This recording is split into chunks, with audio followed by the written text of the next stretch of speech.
Oh, I knew this was coming. Due to the graphic nature of this program, viewer discretion is advised. Humanity.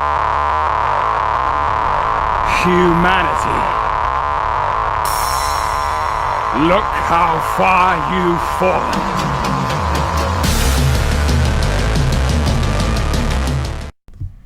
Greetings, programs, and welcome to Pop Culture Therapy. I'm your host, Stone Loki. Episode 4 of The Mandalorian. What can we say?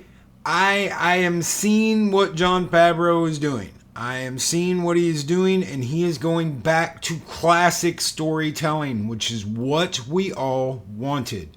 People want to talk crap. People want to talk about misogyny. People want to talk about the patriarchy. It's the patriarchy. There are plenty of women in this episode, and there's going to be plenty of women in this series, and they are doing it right.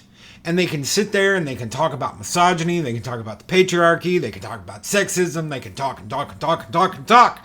But the point here is that the story is good, and we are enjoying the story. They went full Seven Samurai on this episode of The Mandalorian.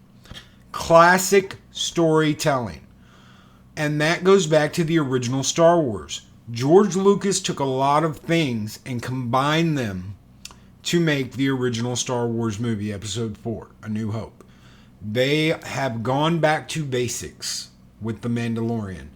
Some people said the first couple of episodes were slow and didn't really go anywhere and didn't really teach you anything. The last two episodes have completely made up for that. You learn a lot in the last two episodes.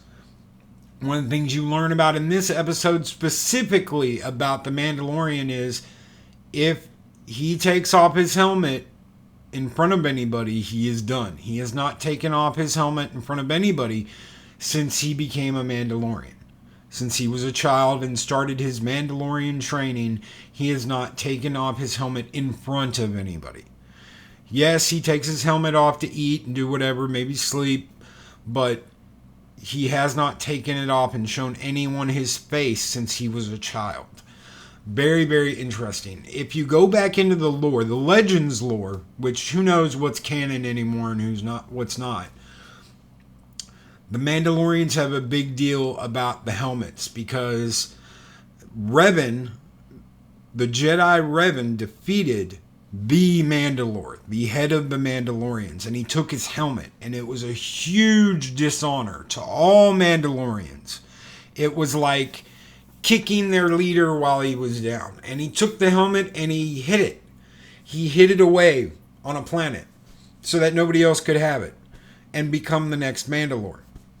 So we learn in this episode that if he takes his helmet off in front of anybody, he is done being a Mandalorian. Doesn't matter if anybody finds out about it or not. He is done. Which would make him just a normal person. He'd forego bounty hunting. He'd forego being a member of the clan. And you can tell in this episode, it kind of teases that maybe he would be okay with that, but he's not. And I think the reason why he's not goes back to the foundlings. The kids like him. I think the whole reason why he is doing this and doing what he is doing is the other foundlings. The kids like him. The kids that the Mandalorians have found and are teaching to become Mandalorians. I think that is something that's very, very important to him because of what happened to his family. I do not think it is a woman under the helmet, period. A bunch of people are like, oh, just wait. At the end of the season, the helmet's going to come off and it's going to be a woman. I don't think you're going to see the helmet come off and see under the helmet. You do see the helmet come off in this episode, but you don't see what he looks like. You see the helmet come off and he sets it down to eat without anybody around him. I do not think you're going to see the helmet come off at the end of this season. I seriously doubt it. If they did do that, I think they'd be jumping the gun a little bit. Jumping the shark a little bit because of who he is and why he is doing what he is doing. Have they come out and said he is doing this for the foundlings? In little ways, they have, but not directly. But you can tell this is why he's doing this. He's doing it because the Mandalorians found him as a child. The Mandalorians rescued him. The Mandalorians raised him to be one of them. And now he is going out and he is doing bounties to provide for the other foundlings that the Mandalorians raising. One thing I do want to bring up, you get to meet Cara Dune in this episode. Gina Carano's character. And she's cool. I really like her. I don't think that they went over the top with it. There is no I am woman. She's just a badass. She's a former Republic drop trooper who fought at Endor and fought on other worlds and eventually got tired of the political crap after the Empire fell and went off on her own. She says you could call it early retirement. So you don't get the full story about her, but you get enough to kind of piece together. She used to be a member of the rebellion. She was a drop trooper. She kicked some ass. In real life, Gina Carano has martial arts experience, Muay Thai. She was in UFC-like stuff, Ultimate Fighting Championship. And you can tell that she knows what she's doing in this episode. I remember reading an article at some point over the last couple of weeks where she talked about wanting to do more of her own stunts, and they wouldn't let her. Of course, they're not going to let her because they want her for other episodes. They don't want her to get hurt. They don't want to be liable in case she gets hurt. But they did that very well.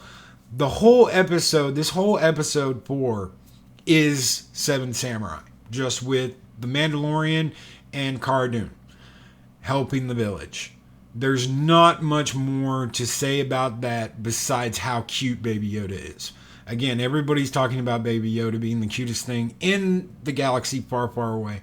And they're not wrong. There's a wonderful scene at the very beginning of the episode where the Mandalorians getting ready to fly down to the planet that they're going to hide out at. And Baby Yoda sees a green button and, ooh, green. And it touches the button and you hear on the ship. The Mandalorian kind of looks over and then goes back to paying attention to what he's doing. And Baby Yoda reaches back over and flips the switch back on. And he's like, stop touching things. Mandalorian tells us, stop touching things. And Yoda's looking at him, little Baby Yoda's looking at him, and reaches over and hits another switch, and the whole ship starts shaking. It was cute. It's a really cute little beginning of an episode. I don't see how they're going to screw this up. A lot of people, they're going to find a way to screw it up. It's Disney Star Wars. This is not the Disney trilogy. And I've said this before, I'm not going to judge this series compared to the Disney trilogy. They have not done anything to screw this up. I hope they don't. I don't think they are. And they're not going to show you under the helmet. I really don't think by the end of the season they're going to show you what's under the helmet. If anything, it'll be probably tail end of next season. They're already filming. If at all. Because I really don't think they're going to show you who's under the helmet until this is done. Maybe when the show's done and they're not going to make any more episodes and he retires as a Mandalorian, they might show you under the helmet. But until then, I don't think they do. What do you guys think? Leave me a message in the comments. If you like my videos, please give me a thumbs up. If you like my channel, please subscribe and hit that bell. And I will catch you guys on the next Pop Culture Therapy.